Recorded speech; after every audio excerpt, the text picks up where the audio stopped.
What's up, everyone? Welcome back. Today is a very exciting day. And the reason why is because today is the first day that I am going to be coached by the one and the only Kilian Jornet. And I have to give a big shout out to Koros. Thank you so much for providing me with this opportunity and this connection to Kilian. Basically what happened is 25 people were picked to run through a 12-week training program by Kilian. This is my calendar right here. These are all the workouts that he just loaded in last night. So today is a pretty easy one. It's just a 5-mile easy run. And this isn't like a joke or a scam or something. Like, this is actually Kilian, and he's making comments as we go. I just had, the other day I had a Zoom call with him, which I really wanted to record it. But I didn't know, like, there wasn't any type of like upfront information about privacy of all this stuff. And yeah, that was maybe one of the coolest Zoom calls ever, honestly. But we just kind of went through what the season is going to look like and how really, specificity is important. But, at the same time as being specific for your race, you also have to be really, really consistent. And we talked a lot about not having these big kind of like hero weekends is what we kind of called them. But it's, really building consistency throughout the week. And that's something that I've always, used in my coaching with my athletes as well. So it's kind of cool just to see and hear, arguably the greatest say those exact same things and kind of reinforce those ideas. So that being said, I'm going to get ready and go out on this easy 5-mile run with, of course, the Koros Apex Pro 2. I got to get going because my lunch hour is slowly ticking away.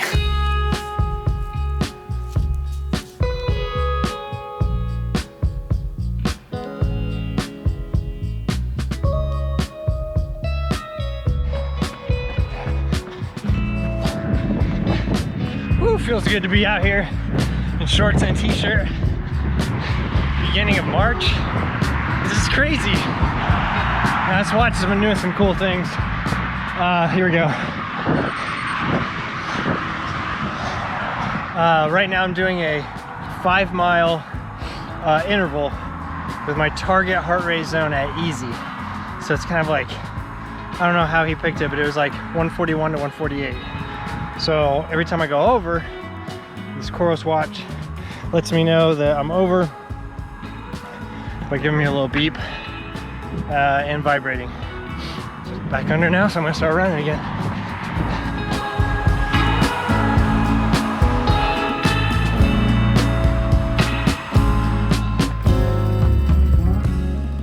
All right, hey, what's up? Welcome back. It's actually the next day. I filmed part of this video after my run the first day training with Kilian, but that run was just a little bit boring, honestly. It was just 5 miles, easy pace. There wasn't really anything to talk about.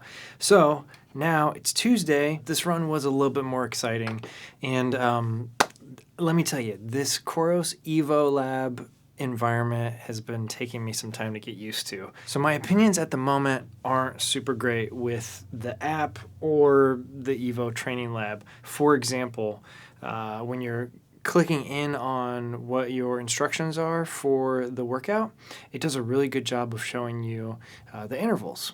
And so you're sitting there before your run, pretty easy to go through. But then when you're actually in the middle of the run, it's actually kind of hard to figure out what you're supposed to be doing. If you accidentally didn't read your watch screen, there's no way to really get back to the training plan. And then plus, this workout today had 17 intervals, and it was really hard to kind of like tell where I was in the workout. There are some ways that this could be improved from like an in-the-moment user experience perspective. To follow up on that, as I'm trying to review it on the computer or in the app, there's really no feedback whether or not I was hitting my targets. There's no way to really tell how you did, how you performed compared to what you should have done. For example, Training Peaks, like when you load a workout into Training Peaks, you can go back and review like exactly like if you were in each zone or not. Here, it's a little bit like once you complete the workout, it's all gone. I can't even find the instructions that Kilian wrote. That being said, this workout was 15-minute tempo, and then a little bit of a rest. And then it was 8 sets of 3 minutes hard, 3 minutes easy. The temperature was only like 39 degrees today, but I was wearing a jacket and I did wear shorts. I did wear shorts today.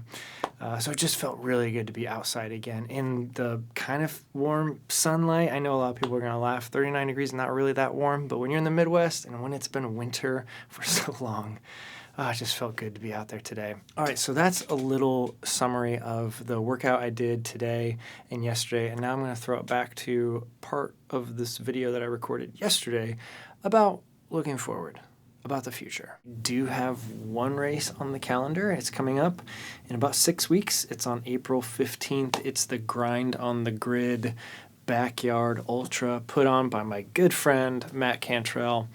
It's gonna be a blast. I went down there last year and filmed a little bit of video for him for the race and posted a video on my YouTube channel, so you can go check that out if you haven't seen it yet. There's some pretty cool stuff, hanging out with Laz down there for the race. I don't know if he's gonna be there this year, but you should definitely sign up for this race. If you're in the Midwest area, it's a top-notch race. It's only in its second year, but Matt, my good friend, he knows how to do this kind of stuff, and he's doing a really good job as a first-time race director. Last year was absolutely incredible. You would have guessed it was the first year for a race. And then after that, I do have a couple options of 100-milers in the summer, and then looking more towards the fall. I do need to get a Hard Rock qualifier if I want to keep putting my name in the hat. This would be the year to do that. So right now I'm looking at a couple in the fall that are still open to just sign up for. You don't need to have a lottery win to get into any of these races. I did strike out at the lottery for the High Lonesome 100. But anyway, there's a couple really good Hard Rock qualifiers that are still kind of like under the radar that you can just go sign up for. So it'll be one of those. I just need to decide with the family like which weekend I'm going to be gone. So I can't wait for this season of running to really kick in. And I don't think I mentioned it, but for the Grind on the Grid, I am going to be going for 12 hours. That's my goal. 12 hours is 50 miles. I actually have to work at church the next morning, so I'm not going to be going for like 100 miles or anything like that. But now that the light is pretty much gone, I'm going to wrap this video up. I had to wait till the end of the workday to start filming this portion of it. But that's sometimes how it goes when you're a YouTuber. Like, I'm not full-time on here. Like, that would be amazing, but I'm not. So with all that said, thank you for sticking around to the end of this video, and I'll see you again soon. Bye.